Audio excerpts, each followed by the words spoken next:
Today we will talk about conditional sentences. Conditional sentences वो होते हैं जो कोई कंडीशन कैरी करते हैं. ये सेंटेंसेस बेसिकली यदि या अगर से स्टार्ट होते हैं. जैसे यदि वह बीमार है तो उसे आराम करना चाहिए. अगर वह देर से आया तो उसे सज़ा मिलेगी. तो इस टाइप के सेंटेंसेस कंडीशनल सेंटेंसेस होते हैं. इनमें बिगनिंग में इफ़ लगाकर तो की जगह कॉमा का यूज़ किया जाता है.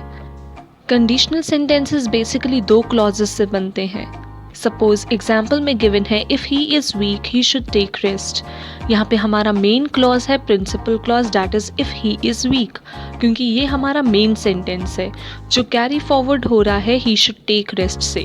सबऑर्डिनेट क्लॉज यानी सबऑर्डिनेट क्लॉज एक डिपेंडेंट क्लॉज की तरह होता है जो प्रिंसिपल क्लॉज के ऊपर डिपेंड करता है.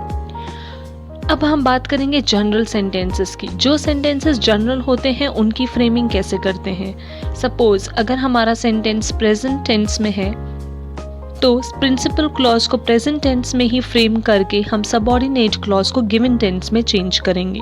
Example if it rains I will not go to school. अगर वर्षा होती है तो मैं स्कूल नहीं जाऊंगा. प्रेजेंट टेंस में प्रिंसिपल क्लॉज है तो इफ़ इट रेन्स हो जाएगा वर्ब की फर्स्ट फॉर्म में एस. मैं स्कूल नहीं जाऊंगा क्योंकि फ्यूचर टेंस है तो उसको फ्यूचर में ही कन्वर्ट कर देंगे. If I get sick I go to the doctor. अगर मैं बीमार पड़ता हूँ तो मैं डॉक्टर के पास जाता हूँ. दोनों सेंटेंसेस हमारे प्रेजेंट टेंस में है तो इसलिए दोनों को प्रेजेंट में ही चेंज किया है. नेक्स्ट अगर हमारा सेंटेंस पास्ट टेंस में होता है तो प्रिंसिपल क्लॉज को पास्ट टेंस में ना चेंज करके past perfect tense that is subject had verb की थर्ड फॉर्म में चेंज करेंगे. एंड जो सबऑर्डिनेट क्लॉज होता है उसमें वुड हैव और वर्ब की थर्ड फॉर्म हो जाती है. सपोज अगर मुझे कहना है अगर वह आता तो उसे इनाम मिलता. पहला सेंटेंस अगर वह आता. जो सेंटेंसेस आ ई ए से लास्ट होते हैं क्योंकि वो पास्ट टेंस माने जाते हैं इसलिए यहाँ पे हम फ्रेमिंग के अकॉर्डिंग हैड और वर्ब की थर्ड फॉर्म लगा देंगे. तो ये बन जाएगा if he had come he would have got the prize.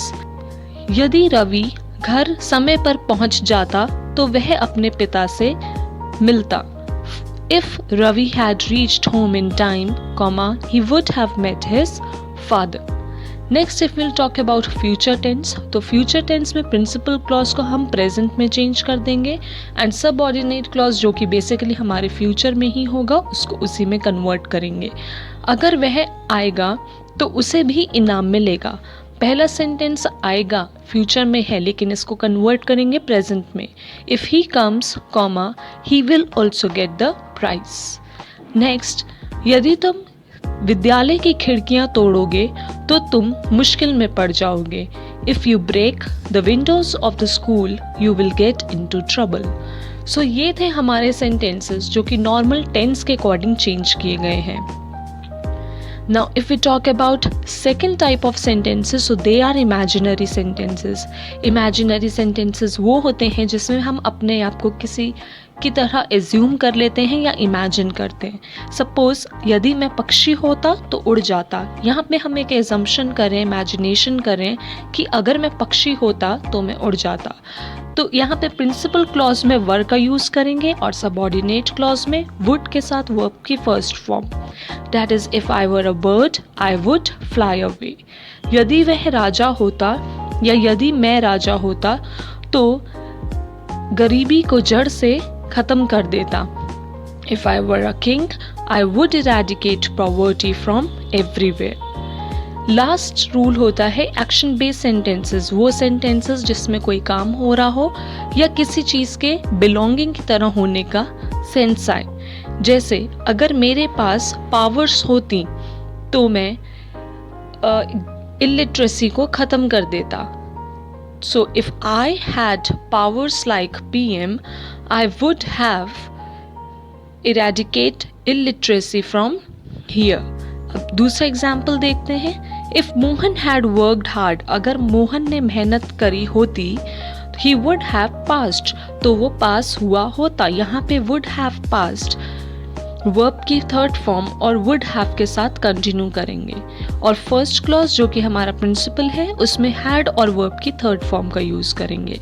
Next, यदि तुमने मेरी सहायता ना की होती, यहाँ पे एक एक्शन की बात हो रही है, सो दैट्स वाई इसको इस फ्रेमिंग के अकॉर्डिंग ही कन्वर्ट करेंगे।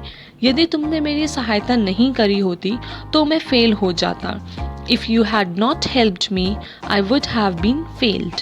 ये पैसिव वॉइस में है इसलिए यहाँ पे बीन का यूज़ करेंगे। आपको अक्सर एक्शन बेस्ड सेंटेंसेस में पैसिव में सेंटेंसेस मिल सकते हैं। So thank you everyone for watching and I hope that you have got the idea about conditional sentences and its framing structures. Thank you everyone.